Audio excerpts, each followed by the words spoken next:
Hey guys, so the last few days we have been getting the tail end of a typhoon and it has ripped through the garden and the allotment, unsurprisingly, has not liked it. So let's see how the garden has handled its first storm. For anyone that doesn't know, my name is Peggy and I'm trying to grow a cut flower garden on my allotment here in Kanagawa Prefecture, Japan, which is just south of Tokyo in USDA Zone 9B. Thanks for checking out my channel. Okay, so basically the last 3 to 4 days we have had the tail end of a typhoon hit, which means loads and loads and loads of rain constantly, really crazy high winds and cold weather. The temperature really drops, and then as soon as the typhoon passes, which it did last night, you're back up to roasting hot again, and the garden has not liked it. As you can see, my cornflower is not looking overly healthy. Yeah. So the wind has been so strong, it has just literally ripped this plant apart. I don't think that is going to be salvageable, although it's not all of it. This root still seems to be attached, and maybe that one, so I'm going to try and cut these away. I think pretty much everything on that one's gone. And for some reason this one was totally unaffected. It's still looking fine, so this one I can just deadhead and hopefully it will keep growing, but I'm going to lose a lot from these two plants.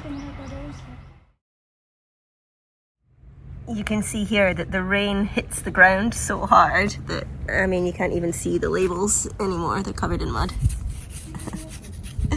And so are my plants. Now, I'm going to have to clean all these off because that's really going to affect the photosynthesis of the plant, although it does seem to be the underside of the leaf more than the top. So I have to clean all of these off, and then my drumstick scabious as well. This one, which is in my shadow, sorry. This one has been so piled up with mud that it's actually keeled over and got stuck down. So I'm gonna have to go through the garden and basically give everything a bit of a dust and try and get all of the mud off. This is my hibiscus. And then behind that we have my sweet pea, which were looking pretty bad anyway. I've not done very well with my sweet pea this year, and these are all looking scraggly, but it has liked the amount of water that's fallen, and I do have lots of nice new green buds on, so I was actually going to rip that out this week. So my plan is to rip out my sweet pea and then replace it with some stuff that I've started at home, but actually the stuff I've started at home isn't big enough to go in here yet. So if this is going to put out maybe some new buds for me, I might just leave it this week and see if I can get a few more flowers out of it and let the stuff at home get bigger before I rip that out. But yeah, it doesn't look too bad. I guess it had lots of support on it, and it is at the back of the garden.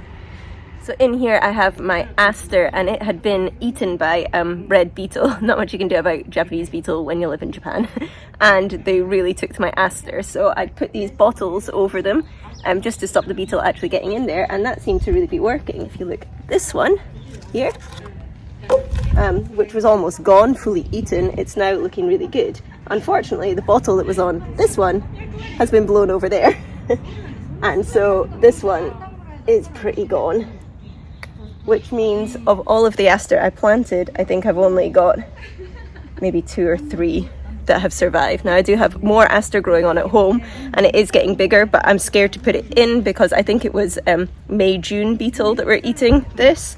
It was a kind of reddy orange beetle, so I want to make sure that that has completely gone before I put the other aster in the garden, because I don't want them to immediately be eaten as well. So down here with my snapdragon, you can see that some of the taller ones have not liked the wind.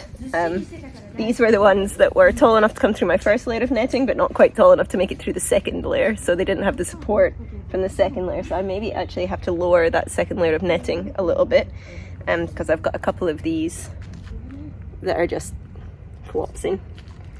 These need cut today, and you can see the rain was so heavy that these are actually covered in mud as well.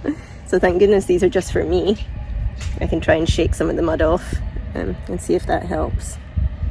But I mean, that's got to be sitting, what, I'd say a good 50 to 60 centimeters off the ground, and it's still covered in mud, so you can tell how hard the rain was falling. The lower down ones don't seem to have been affected very much at all, which is great news, although these are coming through on really skinny stems, and I'm going to do a little video about that to conclude my snapdragon experiment and look at how the different types of propagation and pinching or not pinching affected these, because I do think it's had an effect. But these look to be okay. The only other ones that are slightly damaged again were the ones that were getting a bit taller again. These are my Potomac, and this one has completely fallen at the root, and so these are actually dying. So I think maybe this one needs to come out. There's another one that's fallen there as well. So a bit of a tidy up needs to go on here to see how many of these I can save as well. And then again here, not surprisingly, the tall plants were affected the most. So this was the Arengium, I think is what I'm going to call it. The kind of thistly one. Now this is one that was been here and has grown up since last year. It's a perennial, so it will keep coming back. And I had 3 of these. They did have netting on, but I put the netting on quite low because it was actually the netting that I put on for my zinnia, which are also in this row. But I think I'm going to have to lift this today and put it a bit higher and just see. These guys don't seem to have snapped at the bottom. Some of their leaves are a bit bashed up, but they're not actually snapped. So I'm hoping if I just get these netted, then they should straighten themselves quite quickly, because I do not want to lose these. They're just coming, starting to get the thistles on, and they'll start to colour up. And I counted these, and from one stem I was getting about 18 usable flower stems from this, and each stem has, as you can see, this would be one stem, and it's got 1, 2, 3, 4, 5, 6, 7, 8, 9 thistle heads on it. So I really don't want to lose these this late in them coming through. So I'm just going to lift the net and try and get these fixed. But not all the tall flowers were affected. My dahlia look really nice. And I've got quite a few different flowers coming through now. I've got these yellow ones down at the bottom, which I'm not a huge fan of.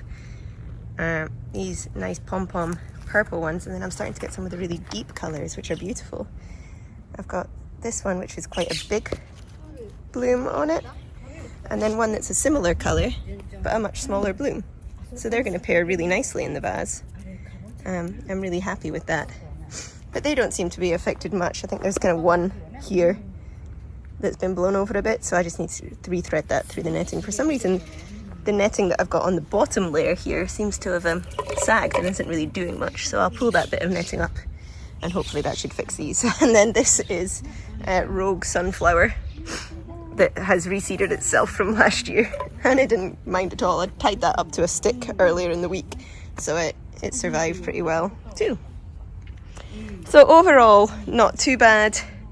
My cornflower and my Arengium are looking pretty sad, but I mean my stalks seem pretty unaffected. I've got some of the seedlings that I put in last week, which replaced where my poppy was. This is some Nigella seed, has gone in here, so, and some scabious, which isn't doing as well. I had real trouble last year getting my scabious. I say that, but I think one of the mystery plants over there is actually scabious.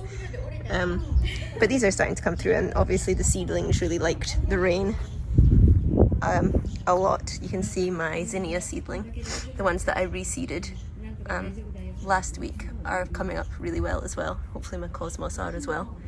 I need to go ahead and pinch some of these zinnia actually. They're getting quite big.